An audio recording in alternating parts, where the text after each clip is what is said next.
그때는 참 힘들고 또 더위도 추위도 또 아니면은 개인적인 그러한 어려움을 만날 때 이 고난이 언제 지나가나 하고 답답해하고 또 낙심되기도 하지만 시간이 지나면은 아무리 큰 상처도 아물고 또 잊어지게 된다는 것은 놀라운 축복입니다. 그리고 사실 우리는 한계가 많습니다. 잊어버린다고 하지만 용서했다고 하지만 다시는 기억하지 않겠다고 하지만 그것이 또 기억이 나고 또 용서했다고 하면서 또 다시 그것을 입으로 뱉어서 다른 사람한테 힘들게 하는 그런 것이 있지만 하나님은 내가 너희 죄를 다시는 기억하지 않겠다고 말씀하셨고 그것은 진실이고 그리고 우리에게 이루어졌다면 우리는 기쁨 가운데 감사 가운데 살 수가 있습니다. 지금 제가 나름대로 연구하고 논문을 쓰려고 하고 있는 게 있는데 그것은 개인 구원이 먼저냐 사회 구원이 먼저냐 하는 그런 어떻게 보면은 당연한 얘기 같지만 그것을 두고 우리나라 그 기독교 교계에서는 계속적인 논란이 되고 분열이 되고 또 지금까지 논쟁의 대상이 된 그런 문제입니다. 제가 사실 우리나라 역사를 별로 좋아하지 않았습니다. 왜냐하면 너무 부끄러우니까 우리 성도들이 너무 못나서 100년 전에 그 구한말 때의 그런 모습들은 너무 부끄러워서 그냥 학교 때 배운 걸로 치고 더 이상 생각하려고 하지 않았지만 기독교 우리나라에 들어온 한국에 들어온 기독교사를 공부하면서 또다시 이 한국 역사를 접하게 됩니다. 그런데 참 그 한국 기독교사를 보면 볼수록 하나님의 은혜요 하나님의 기적이다. 특별하게 하나님이 우리나라를 돌아보셨구나 하는 그 마음을 가지게 됩니다. 역사적으로는 1832년도에 독일의 규철라프 선교사가 제일 먼저 왔었고 그리고 1866년도에 제너럴 셔먼호를 타고 토마스 선교사가 와서 성경책을 주었는데 그만 붙잡혀서 순교당하게 됩니다. 그리고 1882년도에 중국에 순교를 갔던 그 조선의 초본을 썼던 존 로스 선교사와 맥클레이 선교사가 누가복음과 요한복음을 우리말로 번역해서 구원받은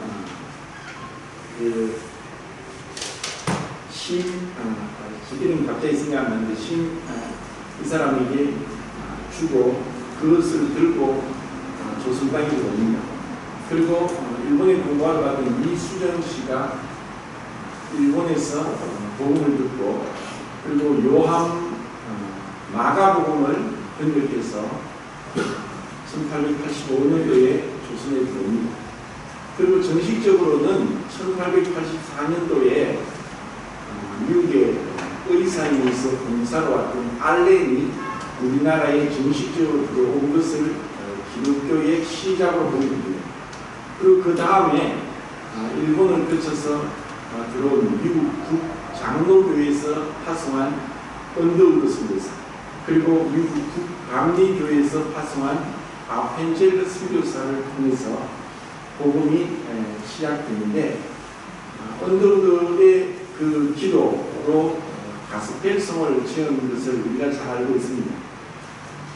이 조선 땅에 왔을 때 그들이 어둠에 있으면서 죄를 죄로 알지도 못하고 그 캄캄한 흑암 가운데 있는 조선 사람들을 향해서 비탄시와 같은, 비탄시킨 것 같은 그런 시를 지었는데 얼마 못 가서 누가복음, 마가복음, 요한복음을 번역한 책들이 계속 민중에 회자되면서 구원받은 사람들이 늘어나면서 거의 한 70명 정도가 그 얼마 되지 않아서 세례를 받게 됩니다. 그래서 은도도가 얘기합니다. 내가 시를 풀으러 왔는데 출사하게 되었다 하면서 기뻐하는 그러한 일기도 미국 선교 본부에 기록되어 있습니다. 우리에게 이 복음이 들어오고 봄으로 인해서 구한말에 정말 500년의 그 조선이 그 승리하고 완전히 피폐되고 모든 질서는 무너졌고 왕권도 무너졌고 법 질서는 사회에 존재하지도 않고 그리고 위생이나 또 아니면 뭐 도덕적인 이런 관념들이 하나도 없이 양반 상놈으로 나뉘어진 오랫동안의 그 계급 사회가 양반들은 주색 잡기에 빠져서 매일 그렇게 그 주색 잡기에 빠져 있었고 민중들은 고통 가운데서 억울한 일을 당하더라도 하소연할 데도 없고 살인사건이 일어나도 그것을 감당한 판관오리는 술에 취해서 재판도 제대로 하지 않고 거기에는 오물이 넘쳐나고 거의 90% 이상이 문맹자고 언문이라고 해서 1600년대 세종대왕이 한글을 만들었지만 한글이 보급되지 않았고 양반들은 여전히 한문을 쓰면서 그 교만하게 그 서민들을 깔고 걸리는 그와 같은 사회에 복음이 들어왔습니다. 복음이 들어오면서 놀라운 일들이 일어나게 됩니다. 신분에 대한 더 이상 그 제도적으로가 아니라 복음을 깨닫게 되고 눈을 뜨게 되니까 이제 그들이 이성을 찾게 되고 도덕적인 관념을 가지게 되고 그리고 신분의 철폐가 일어나고 그리고 평등이 일어나고 자유가 일어나고 이 복음의 빛이 들어왔을 때 이 나라는 그렇게 변하게 됩니다. 그래서 진정한 그 구원은 개인 구원과 사회 구원이 어떤 중요성과 가치에 있어서의 어떤 선택의 문제가 아니라 이것은 우선순위의 문제입니다. 먼저 복음이 들어와서 우리 개인이 하나님 앞에서 구원받고 거듭나게 되면 그때 올바른 새 사람으로서 하나님의 사람으로서 변할 수 있는 능력을 부여받게 됩니다. 이러한 개인 구원이 없이 이 기독교가 그 뒤로 제가 말씀드린 그 연도 뒤로 미국 그 장로교, 감리교, 캐나다, 호주, 영국 그 교단에서 대대적인 물량 공세로 병원이 세워지고 학교가 세워지고 신문사가 세워지고 출판사가 세워져서 이 근대화의 기본이 되는 그 모든 것들이 선교사들을 통해서 들어왔습니다. 그런데 이와 같은 하나님 말씀으로 개인 구원이 이루어지지 않고 그냥 이와 같은 근대화가 기독교 명목으로 들어와서 학교와 병원과 신문사, 출판사가 세워지고 또 이 교회가 세워져서 이 교회가 그 근본이 하나님과의 만남, 예수 그리스도, 하나님께 대한 회개와 예수 그리스도에 대한 믿음으로 새롭게 되지 아니하고 그냥 기독교라는 종교의 테두리 안에서 이것을 받아들였을 때 이것은 개인군이 문제냐 사회군이 문제냐 그런 얘기를 하기 됩니다. 먼저는 하나님 앞에서 우리가 변화되어야 되고 우리가 하나님을 만나야 되고 잃었던 영을 다시 살아나서 하나님 앞에 새 사람으로서 그리스도의 사람으로서 살아가게 될 때 이것이 놀라운 하나님의 은혜의 역사의 시발점입니다. 그리고 그것이 끝나는 것이 아니라 이제 계속적으로 하나님의 사람으로서 되어가도록 하기 위해서 하나님은 하나님의 구원받은 자를 모이게 한 것이 교회입니다. 그래서 구원을 받았다 할지라도 이 교회의 진리를 깨닫지 못하게 되었을 때 마치 밟히는 소금과 같이 세상에서 이리저리 굴러다니면서 정말 우리를 부르신 거룩한 하늘의 소명을 잊고 우리는 그리스도인으로서 살아가고 성숙하고 변화되어 갈 수 없다는 것입니다. 이것은 우리의 육신과도 동일합니다. 우리가 출생하는 것은 확률적으로 보면은 1억 분의 1이 넘습니다. 왜냐하면은 우리가 정자와 난자가 만나는데 1억 마리 이상의 정자가 방출되고 거기서 하나의 난자와 수정을 해서 생명이 탄생되기 때문입니다. 우리의 생명이 그렇게 탄생되었지만 가정이라는 울타리에서 부모의 그 사랑과 권위와 돌봄 가운데서 자라지 못하면은 신체적으로 또 뿐 아니라 정신적으로 불완전하게 자라게 됩니다. 우리가 나이가 든다고 해서 저절로 그냥 자라는 것이 아니라 부모의 지극한 사랑으로 그리고 아버지의 역할, 어머니의 역할, 그리고 형제자매의 역할, 그리고 친척의 역할 그와 같은 가운데서 정상적인 사람으로 자라가게 됩니다. 단순히 먹을 것만 준다고 해서 동물과 같이, 짐승과 같이 먹을 것만 준다고 해서 자라는 것이 아닙니다. 이렇게 제대로 우리의 육신도 이 육체와 정신 그리고 지식적인 그런 부분에 교육이 필요하고 훈련이 필요한데 이것이 없으면은 정상적인 사회 생활을 하는데 장애를 가지게 됩니다. 전 세계에서 유일하게 이스라엘에만 있는 바다가 있는데 그것을 사해라고 하고 죽은 바다라고 합니다. 그것은 헤르몬 산에서 요단강을 통해 내려와서 마지막 사해가 되면은 더 이상 막혀서 바닷물이 다시 바다로 강으로 흘러가지 못하고 그곳에서 계속 뜨거운 그 햇빛에 바닷물이 증발이 되다가 보니까 보통 바다의 소금이 2.7% 정도 있는데 그 사해 바다에는 27%에서 30%의 소금기가 있어서 어떠한 물고기도 살지 못하고 물고기를 잡아먹기 위해서 하늘에 그 바다 위에 나는 새도 없고 물고기를 잡기 위한 어선도 없는 그런 죽은 바다가 되어 있습니다. 이것을 왜 하나님께서 이스라엘에게 그 사해를 주셨을까? 이것은 육체적으로도 영적으로도 동일한 진리를 우리에게 가르쳐주고 있습니다. 우리가 만약 소통하고 또 대화하고 하지 않으면 우리는 사해바다와 같이 갇혀서 점점 죽어가게 됩니다. 하나님이 창조한 이 시간과 공간의 이 물질 세계와 우리의 육체는 끊임없이 순환이 일어나야만 건강할 수 있습니다. 우리의 육체의 모든 여러 가지 질병의 가장 중요한 원인 중에 하나는 순환장애입니다. 순환이 일어나지 않으면 피가 순환하지 않으면 혈액순환이 되지 않으면 죽습니다. 그 세포는 죽게 됩니다. 그래서 피는 생명이라고 성경에서 말씀하고 있습니다. 피가 돌지 않으면 죽습니다.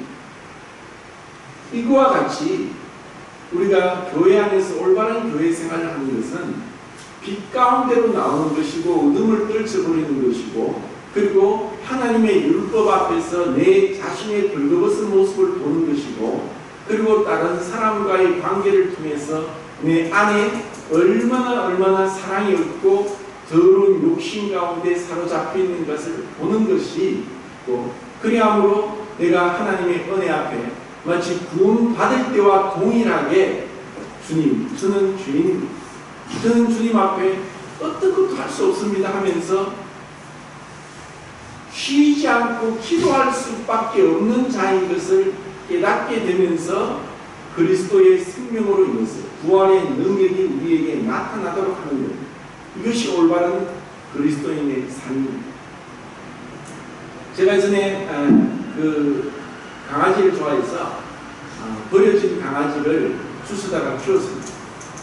집사람이 반대해서 그 강아지가 시추 종류였는데 눈을 한쪽 나쁜 애들인지 사람에게 찔려서 한쪽이 피가 나서 적출해서 꿰매고 한쪽도 치료하고 있는 중이고 머리에 캡을 쓰고 있는 그런 이제 강아지였는데 그 강아지를 이제 너무 불쌍해서 그 강아지가 저를 자꾸 쫓아오니까 아이고 야 왜 이러냐 하면서 자꾸 떼려고 해도 제가 주인인 줄 알고 자꾸 쫓아오는 거예요. 그래서 집에 조건이 한 달만 키우고 이제 주인이 나타나면은 분양을 한다고 했는데 입양을 한다고 했는데 한 달 뒤에 정말 주인이 나타나서 보냈습니다. 근데 그 집에는 이제 개를 좋아하는 사람이 2마리를 키우고 있으니까 1마리를 키웠어요. 근데 이놈이 뭐 저를 주인으로 생각하고 저에게 오려고 했더니 3층에서 뛰어내려가지고 그만 뇌진탕이가 하반신 마비가 돼가지고 일주일 동안 병원에 있으면서 안락사 시킨다고 하는 걸 우리 집사람한테 얘기하니까 울면서 우리가 잘못했으니까 우리 집에서 죽게 하라고 안락사 시키지 말고 집에 데려왔습니다. 그러면서 하반신이 마비되어서 다리 앞다리로 몸을 질질 끌면서 가는데 똥오줌을 못 가리니까 매일매일 씻기지 않으면 냄새가 장렬합니다. 그래서 3년을 살았어요.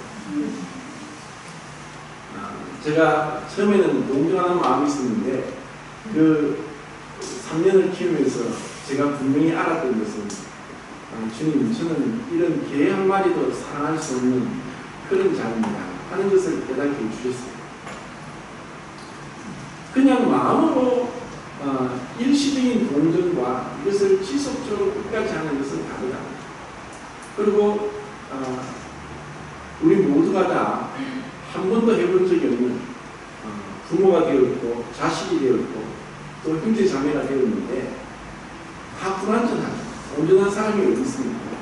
그래서 배워가는 것이고 계속 수정해 가는 것이고 그리고 돌이키는 것이죠. 근데 여전히 내가 잘났고 나는 잘못한 것이 없고 하고 귀를 막고 다른 사람의 충고를 듣지 않으면 우리는 변화가 되지 않습니다. 잠언에 보면은 원수의 자주 입맞춤은 관계에서 난 것이나 친구의 통책은 충성으로 말미암은 것이다 라고 있습니다. 사람들은 듣기 싫은 말을 싫어해서 그래 니 잘한다 진짜 잘한 줄 알아요. 근데 정말 친구라면은 충성 어린 통책을 떼야지 친구입니다.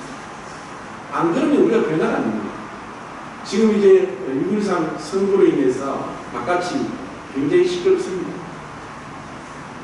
제가 들은 얘기로는 국회의원을 하기 위해서 나가면은 후보가 등록되면 그때부터 모든 사람들이 그 사람을 향해서 90도 절을 하면서 후보님 하고 이렇게 인사를 한답니다. 그럼 그때부터 이 사람은 자기를 망각합니다. 우리가 볼 때는 저 사람 왜 나가냐 돈만 벌리고 방치 분명히 떨어질 게 분명한데 그런데 자기는 그 투표 결과가 나오기까지 될 것으로 착각합니다. 뭐냐 전부 다 보는 사람마다 90도 절을 하면서 후보님 하니까 이제 자기가 된 줄 착각하는 거예요. 우리가 어쩌면 그런 어리석은 착각 속에 살 수 있습니다. 나는 거룩한 사람이야. 나는 의인이야. 나는 제대로 살고 있어. 나는 잘났어. 그런데 당신 이 부분은 좀 잘못하는 것 같아 하면 당장 화를 내고 대들리면 더 이상 말 못합니다. 그래, 니 잘났으니까 니 잘난 대로 살아라. 그럼 변화가 안 돼요. 우리는 다 불완전한데 마치 사회바다 같이 소통이 안 됩니다. 우리는 다른 사람을 통해서 내 자신을 보고 다른 사람들의 관계를 통해서 내 안에 더러운 자아가 얼마나 지긋지긋하도록 우리를 떨궈매고 있는가를 보게 됩니다. 제가 지난주 말씀드린 것처럼 우리는 구속받아서 태어났습니다. 구자가 잡을 구자고 속자가 묶을 속자입니다. 꽉꽉 잡혀서 묶여 있습니다. 여기에 죄의 형벌로부터는 구원받았지만 죄의 권세가 여전히 우리를 지배하려고 합니다. 완전히 우리를 지배하지 못합니다. 그런데 마귀는 끝까지 속입니다. 우리를 죄의 권세 아래로 끌고 와서 그리스도 안에 있는 생명의 풍성한 능력을 맛보지 못하도록 속이고 있습니다. 그런데 어떻게 우리가 이런 죄의 힘으로 또 우리 자신의 유전적이고 환경적인 기질과 성격, 우리가 배운 지식, 이것에 꽉 갇혀 있습니다. 우리가 끊임없이 죽을 때까지 배우고 소통하고 내 마음을 열고 고치고 하루 3번씩 반성하면서 뭐 그렇게 날마다 주님 앞에 열려있는 마음으로서 변화를 수용하려고 하지 않을 때 고집스럽게 되고 그 고집으로 인해서 우리는 이 옛사람의 습관을 벗어버리지 못하고 세상을 건드리지 못하게 됩니다. 왜 사람들이 지옥 가느냐? 고집과 회개하지 아니한 마음을 따라 지옥 간다고 했습니다. 그것처럼 우리 구원받은 우리에게도 얼마나 많은 그 고집이 있는지 모릅니다. 제 자신을 볼 때 보습니다. 내가 왜 이렇게 고집스럽지? 왜 내가 가지고 있는 이 기준, 내가 가지고 있는 이것을 내려놓지 않고 자꾸 이렇게 다른 사람에게 잣대를 내시 하는 것을 보입니다. 그럴 때마다 한 가지 방법을 알았습니다. 내가 최악일 때, 내가 가장 밑바닥에 떨어졌을 때의 모습을 생각하면서 주님, 제가 어떤 자입니까? 이런 자를 주님이 구원하시는데 이런 생각을 하면서 정말 겸손을 배우려고 합니다. 그러지 않으면 우리는 자꾸 올라가요. 착각을 하는 거예요. 다른 사람의 사탕 발림에 립서비스에 넘어가서 마치 자기가 그렇게 된 줄로 생각합니다. 얼마나 어리석은지.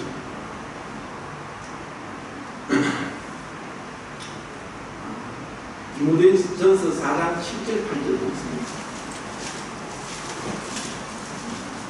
자, 같이 읽겠습니다. 시작. 변명되고 합당한 신앙을 버리고 경건에 이르도록 내 자신을 연단하라. 육체의 연단은 약간의 유익이 있으나 경건은 범사에 유익하니 은생과 내생의 약속이 있느니라. 그 4장에서 사도 바울이 디모데에게 보낸 그 편지에서 그 앞부분에는 제가 누누이 이 복음의 극단의 이단의 모습을 얘기했는데 율법주의와 율법비론 그리고 다르게 이야기하면 금욕주의와 그 방탕주의로 흘러갈 수 있는 소지가 가능하다고 했습니다. 그래서 우리는 이 구원을 받았고 나서 이 교회라는 이 테두리 안에 우리를 두시면서 우리를 이 안에서 서로 연락하고 호흡하고 또 교제하고 또 충고를 하고 충고를 받고 하는 가운데 우리를 변화시키는 이 생명의 부활의 능력이 이 교회를 통해서 나타나도록 하셨습니다. 그런데 우리가 이와 같은 그 교회의 참 진리 가운데 들어오지 않으면은 여전히 자기는 문제없고 그리고 하늘나라 들어가기에 능력할 구원의 복음을 깨달았고 그리고 주님이 나를 아시고 나도 주님을 안다고 하는 착각 가운데 변화되지 않는 어린아이 같은 미숙함 가운데서 여전히 옛사람의 더러움을 버리지 못하고 살아갈 수 있다는 것입니다. 그래서 무엇을 해야 되냐? 경건에 이르기를 연습해라. 제가 잘 보이지도 않는데 이걸 찔러보면서 많이 눈이 침침한데 경건이라는 단어에 그 헬라어는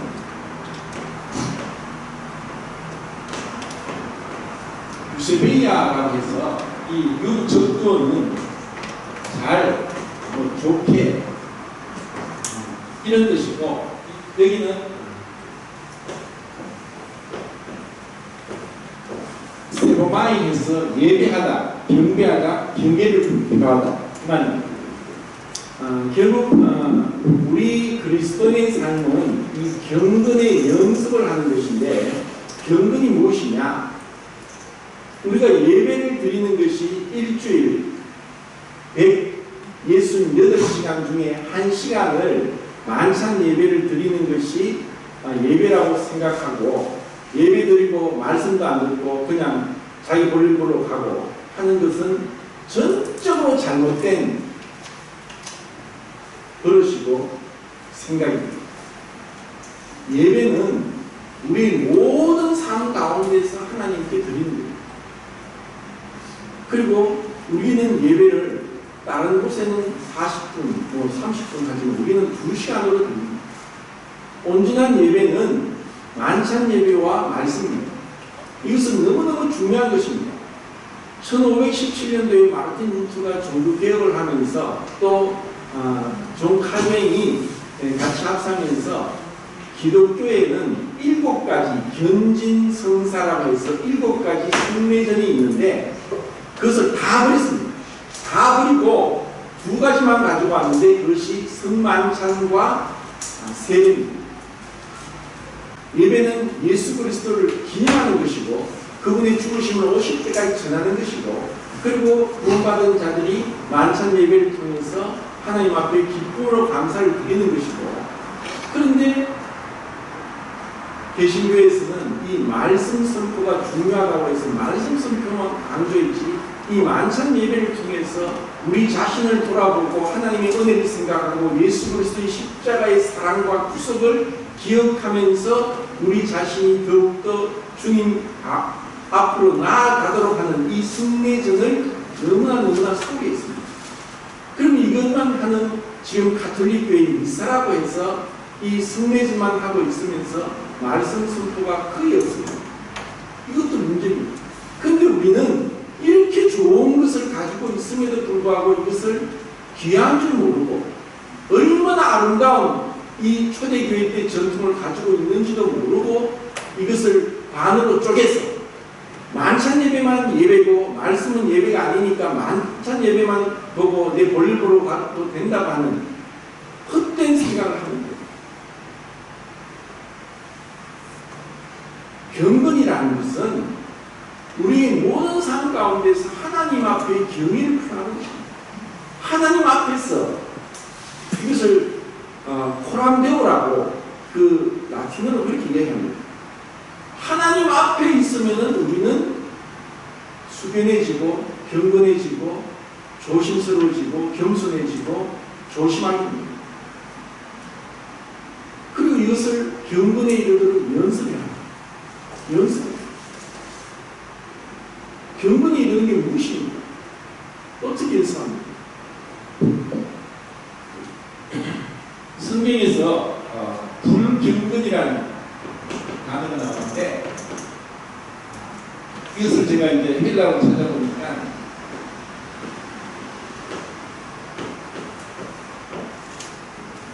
멜로스라고 합니다. 근데 이것은 이제 단어를 분석하니까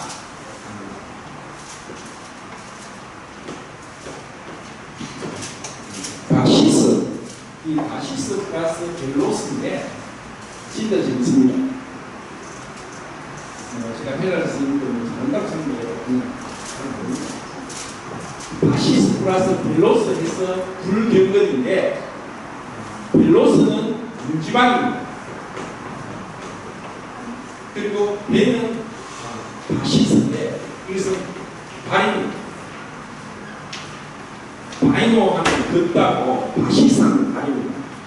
그래서 베벨로스 하는 근경건, 경건하지 않다는 것은 발로 계속 문지방을 밟고 방 안에 들어가고 방을 나오고 하는 것처럼 문지방을 발로서 밟는다는 뜻으로 늘 더러워질 수밖에 없는 것을 얘기합니다. 이것이 불경건입니다. 그럼 우리는 목욕을 한 자일지라도 발을 계속 씻지 않으면 발냄새가 나서 뭐 일주일 안 씻고 한 달만 안 씻어 보십시오. 제가 여기 있어도 저 끝까지 발냄새가 침동을 할 겁니다. 어떤 교회에 제가 들으니까 노숙자에게 밥을 준다고 교회에 왔는데 그 교회가 한 600명 되는 교회였답니다. 근데 그 할아버지가 이제 밥을 준다고 교회에 탁 들어왔는데 이 600명이 수근수근 하면서 뒤를 돌아봅니다. 너무 안 씻고 그냥 길거리에서 먹고 자고 해가지고 그 한 사람의 냄새가 온 예배당 안에 600명이 코를 막고 괴로워하는 그런 이제 일이 있었다는 것을 들었습니다. 그러자 그 목사님이 소리를 치면서 저 뒤로 가서 다른 방에 가서 기다리라고 밥을 줄 테니까 이렇게 했다는 거예요. 얼마나 참 무리한 일이에요. 비록 냄새가 날지라도 우리가 교회에서 배우는 것은 정말 그 사람이 아무리 가난하고 또 못 배우고 할지라도 동일하게 진정한 평등이 무엇인지 그리고 개인 존중이 무엇인지 교회에서 가르치는 것이고 그리고 그러한 것을 통해서 주님 말씀했습니다. 내 원수가 줄이거든 먹이고 목마르거든 마시게 하라. 그래야만 네가 숯불을 그 물에 쌓아놓고 원수를 향해서도 먹이고 해야 되는 것이 그리스도의 율법인데 이것을 표현합니다. 구약 성경을 제가 공부하면서 구약 성경에 가난한 고아나 과부를 위해서 어떻게 그들을 구제하느냐. 너희가 추수를 할 때 그 이삭 단을 다 베지 말고 일부러 남겨두라. 그리고 일부러 바닥에 흘려라. 그러면은 고아나 과부가 와서 일꾼들과 같이 이삭을 줍고 그 베면서 자기들이 필요한 것을 가지고 합니다. 이것이 하나님의 율법인데 이것을 어떻게 해석했느냐. 하나님은 이 가난한 자들의 자존심도 돌아보시고 그들이 그냥 가만히 앉아서 주는 것 먹으면 얼마나 자존심 상합니까. 근데 그 밭에서 같이 일꾼들하고 일하면 일꾼인지 고아인지 과부인지 모르지 않느냐. 이렇게 하나님은 세심한 배려를 통해서 그들을 돌아보게 하시는데 우리가 잘못 생각할 수 있습니다. 그래서 이 불경건은 늘 우리가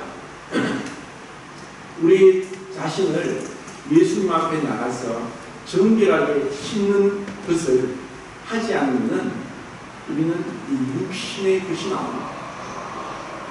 이 씨앗은 생명의 씨앗은 죽어야만 열매를 맺지 죽지 않으면 썩으면 냄새가 납니다.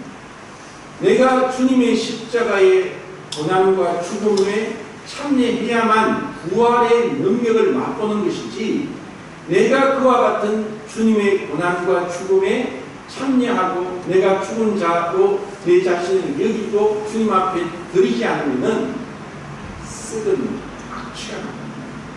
썩은 악취가 무엇입니까? 이 아담으로부터 내려오는 이 옛사람의 이 본성, 내 천성적인 기질, 그것은 개선할 수 없고 교육으로 안 되고 파장한다고 되는 것이 아니고 미화시킨다고 되는 것이 아니고 죽어야만 되는 거예요. 죽지 않으면 절대로 부활의 생명이 나타날 수 없는 것입니다. 우리에게 이와 같은 이 경건의 연습을 그럼 어떻게 하도록 합니까? 연습하라. 이 연습하라는 단어가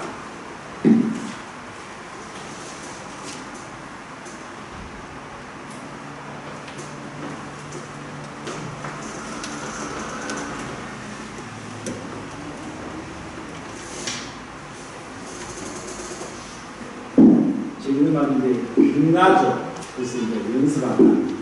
이 연습하다 이 단어는 빛나죠.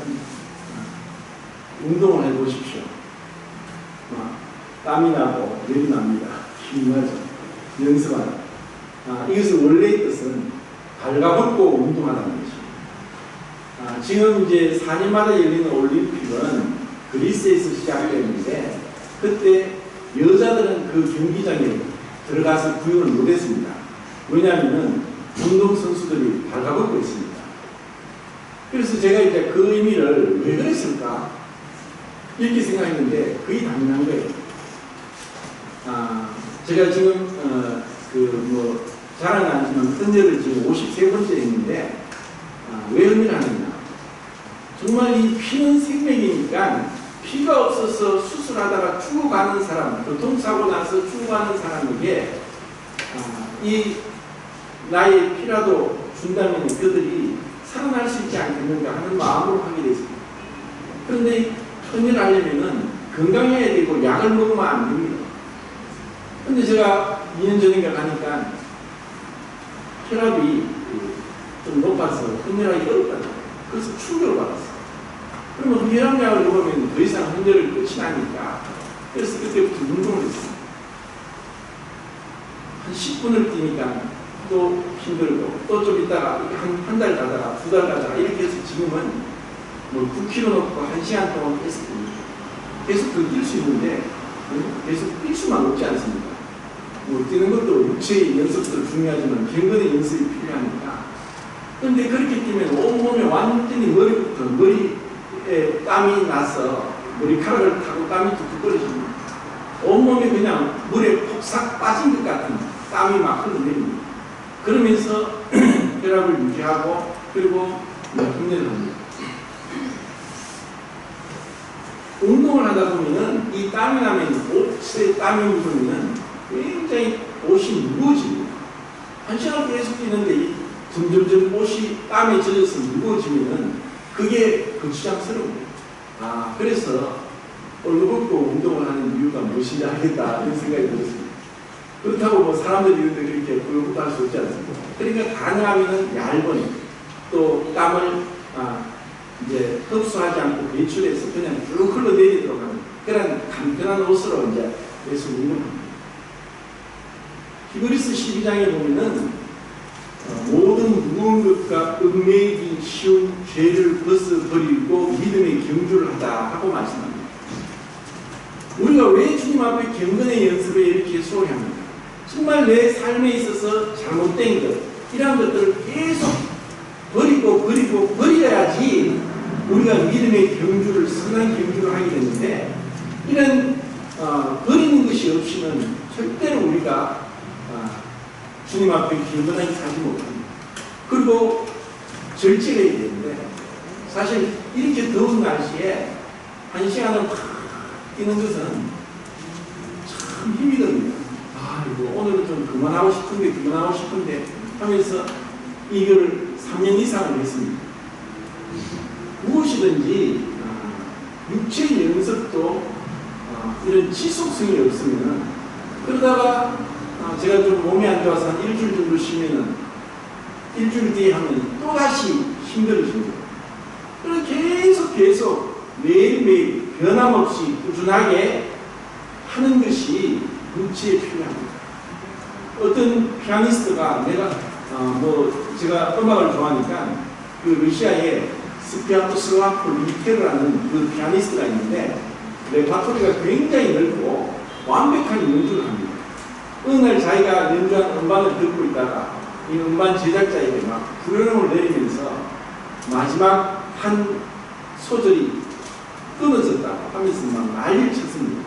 그래서 그 음반 제작자가 그 박수 소리 제한다고 했는데 음피 하나 탁 끊어졌는데 그것까지 난리가 나요. 그 정도로 완벽한 사람인데 이런 피아니스트가 하루에 8시간씩 연습합니다. 천부적인 재능이에요. 근데 자기가 일주일 연습 안 하면 자기가 알고 한 달 연습하지 않으면 성적이 안 나와요. 우리는 이러한 경건의 연습을 매일매일 해야 되고 특히 교회 안에서 이 경건의 연습은 너무 중요합니다. 이러한 연습으로 첫째는 인내가 필요합니다. 인내와 절제가 필요한데 이것을 부분에서 말씀합니다. 절제는 자기 자신을 향한 것이 절제고 자기와의 싸움입니다. 제가 절제를 뭐로 하고 했습니까? 항상 기뻐하라. 그것은 무엇에 대한 절제라고 말씀했습니까? 감정에 대한 절제입니다.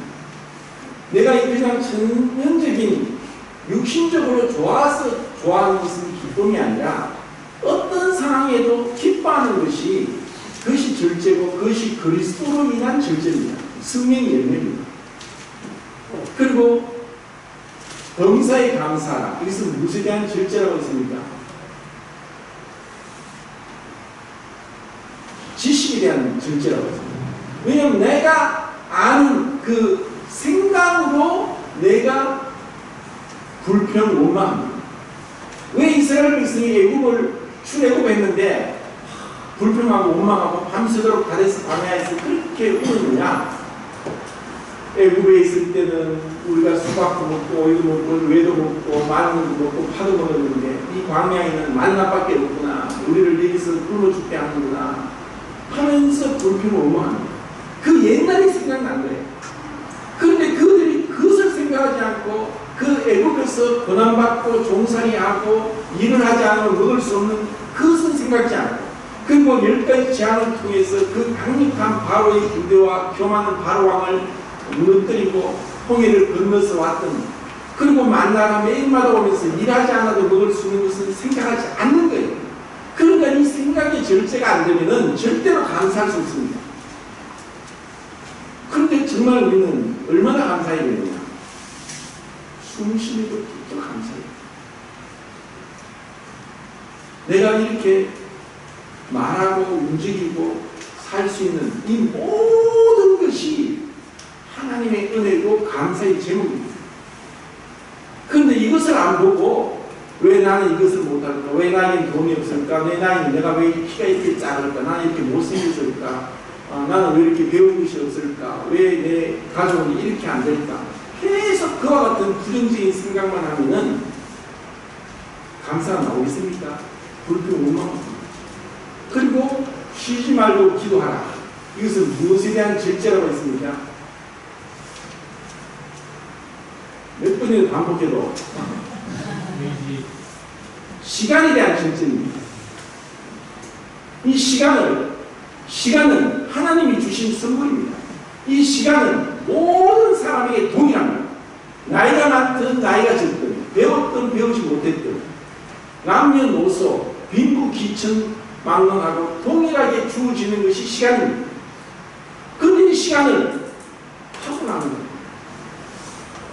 이런 경건의 연습이 절제가 되지 않는, 절제를 하는 연습을 하지 않으면 교회 아무리 쫓아다니고 많은 사람들 가운데 쫓아다니는 아무 소용 없습니다. 로마서 12장 12절 13절에 소망 중에 즐거워하며 환난 중에 참여 기도에 항상 힘쓰며 성도들의 쓸 것을 공급하며 성대주박에 힘쓰라. 너희는 밖에 한 자를 축복하라. 축복하고 저주하지 말라. 우리에게 이와 같은 그리스도인으로서의 경건의 연습을 어떻게 해야 되는지 말씀했는데 이것을 소홀히 여기면 안 됩니다. 그리고 내가 절제를 통해서 다른 사람과의 인내를 통해서 교회가 이루어집니다. 에베소서 4장 11절부터 하나님이 교회에게 사도로 선지자를 복음 전하는 자를 목사를 교사를 주셨으니 이는 성도를 온전하게 하며 봉사의 일을 하게 하며 그리스도의 몸을 세우게 하여 하십니다. 이 교회 안에 사도와 선지자와 복음 전하는 자와 목사와 교사를 주신 것은 성도를 온전하게 하고 봉사의 일을 하게 하고 그리스도의 몸을 세우는 것입니다. 교회는 그냥 내가 왔다가 예배만 보고 말씀 듣고 밥 먹고 가는 것이 아니라 한 가지라도 내가 뭔가를 기쁨으로 자원해서 하고자 하는 것입니다. 이것을 다음 주 윤조회를 통해서 1인 한 가지 도움에서 교회 안에서 하나는 내가 하도록 그런 마음으로 교회를 세워나가고 그러면서 이것이 의무가 아니라 율법이 아니라 자원함으로 주님은 나를 위해서 하늘 보좌를 버리고 인간의 몸으로 이 땅까지 오셨는데 우리가 그런 말을 하면서 희생을 하지 않고 이거 저 교회 가면은 가고 싶은데 6주마다 도로는 식사 당국 때문에 못 가겠다 하는 사람도 있다는 것입니다. 얼마나 없었습니까? 그들은 희생이 뭔지 헌신이 뭔지 자발적으로 하는 그 봉사의 기쁨이 뭔지 모릅니다. 이것도 안 되는데 어떻게 그리스도의 그 성육신을 이해할 수 있겠습니까? 못합니다. 우리가 그냥 기쁨으로 자발적으로 그냥 교회에서 그냥 왔다 가는 것이 아니라 정말 이 관계를 계속 맺어가고 돌아보고 관심을 갖고 하지 않으면 사회와 같이 자기 자신에게 사로잡혀서 불평불만하다가 죽는 거예요. 얼마나 어리석은 삶입니다. 그리고 우리는 이와 같은 경건의 연습을 통해서 습관을 들이게 되는데 모이기를 힘쓸 뿐. 자, 누가복음 22장 39절 보겠습니다.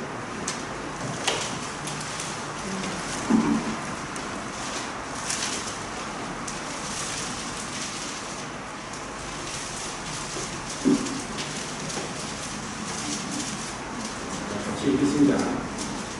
시작. 예수께서 나가사 습관을 따라 강난산에 가시니 제자들도 따라가더니 40절. 그곳에서 이르러 유혹에 빠지지 않게 기도하라 하시고 예수님께서 습관을 쫓아 감난산에 가시고 시험에 들지 않도록 깨어 기도하라고 하신 말씀은 우리가 이 경건의 연습의 기본으로 알아야 됩니다.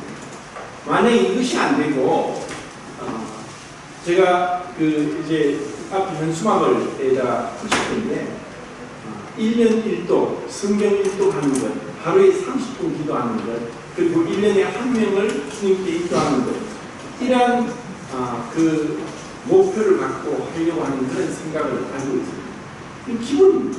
그런데 이것은 기본인데 안 되니까 붙여놓고 바라보고 할 수 있도록 독려하고 또 권면하고 또 책망하고 하면서 할 수 있도록 1년에 한 번도 성경을 안 읽고 그냥 온갖 인터넷에 나오는 유명한 목사님 설교를 듣는다고 해서 그것이 제 것이 아닙니다. 내가 직접 이 성경을 읽어야 되고 창세기부터 계시록까지 깨닫든 깨닫지 못하든 1년에 한 번도 못 읽으면 신앙이 안 됩니다. 그리고 30분 기도, 30분 기도하는 게 쉬운 줄 압니까?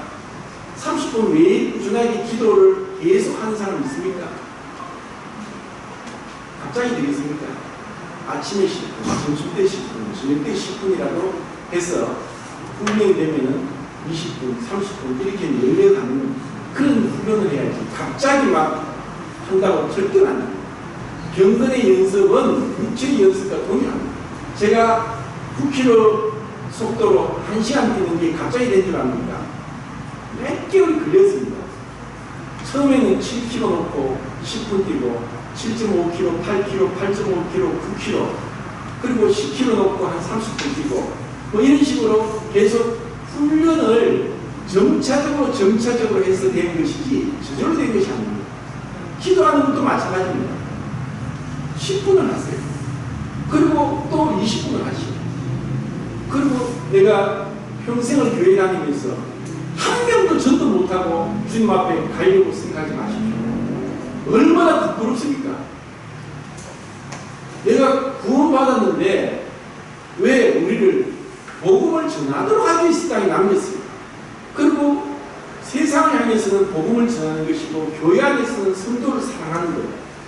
이것이 우리를 이 땅에 구원받고 천국 데려가지 않고 준 목적인데 이것을 잊어버리고 이와 같은 연습을 게을리하지 않으면 그리고 이렇게 하지 않으면 사실 교회 안에서 어떤 일을 할 수 없습니다. 내가 습관적으로 예배드리는 것. 히브리서 10장 25절에 모이기를 피하는 어떠한 자들이 습관을 같이 그리하지 말고 오직 그날이 가까이 오을 볼수록 더욱 그리하자 하면서 모이기를 힘쓰는 거예요.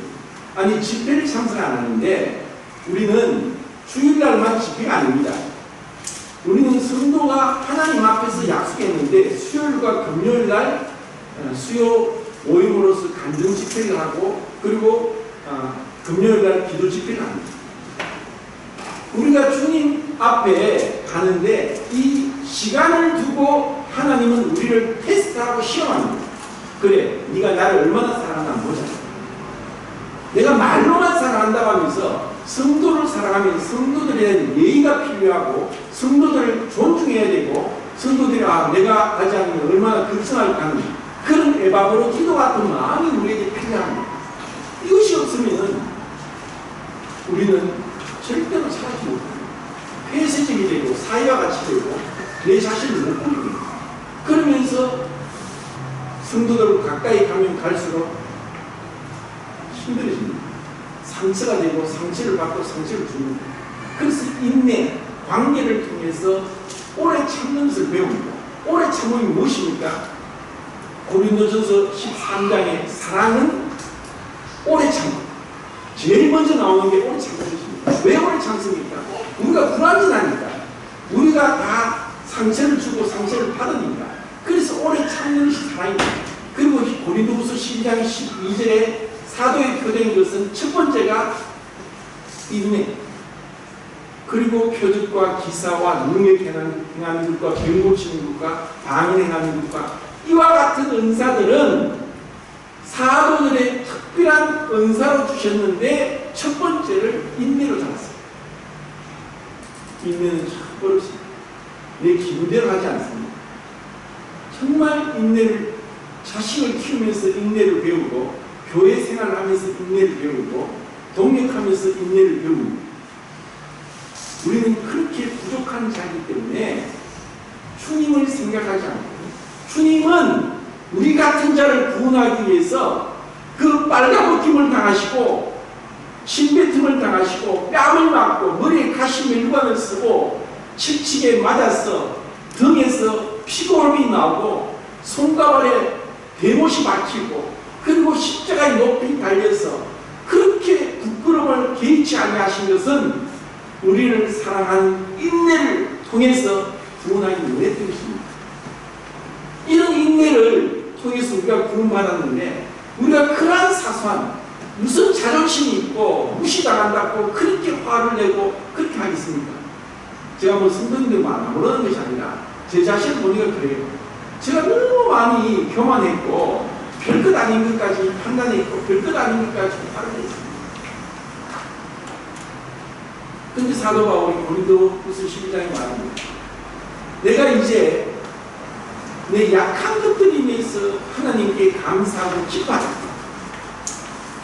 주님 앞에 가까이 나갈수록 주님, 제가 이런 약한 것으로 인해서 제가 감사하고 기뻐할 수 있고 이 약한 것으로 인해서 주님 앞에 붙들릴 수 있게 되니 감사합니다. 이게 하나님의 은혜입니다. 그러니까 바울이 다메섹 도상에서 그전까지 믿는 자들 잡아 가두면서 하는 것을 하나님이 지켜봤습니다. 그래서 다메섹 도상에서 한낮에 해보다 더 밝은 빛으로 나타났어요.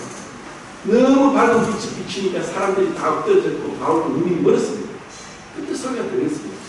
사울아, 사울아, 왜 네가 나를 핍박하느냐?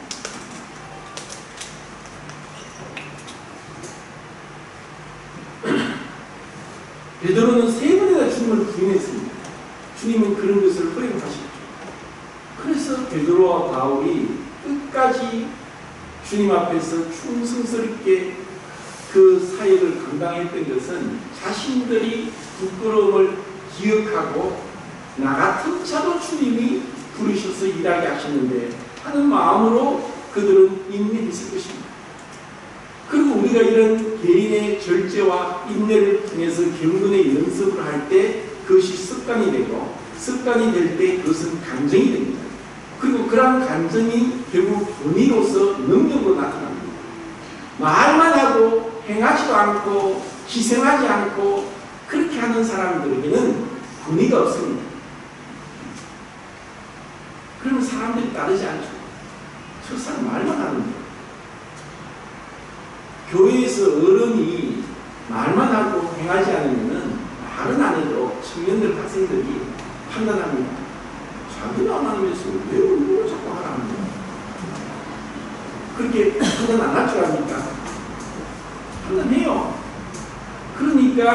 우리에게는 감정이 중요한 것입니다.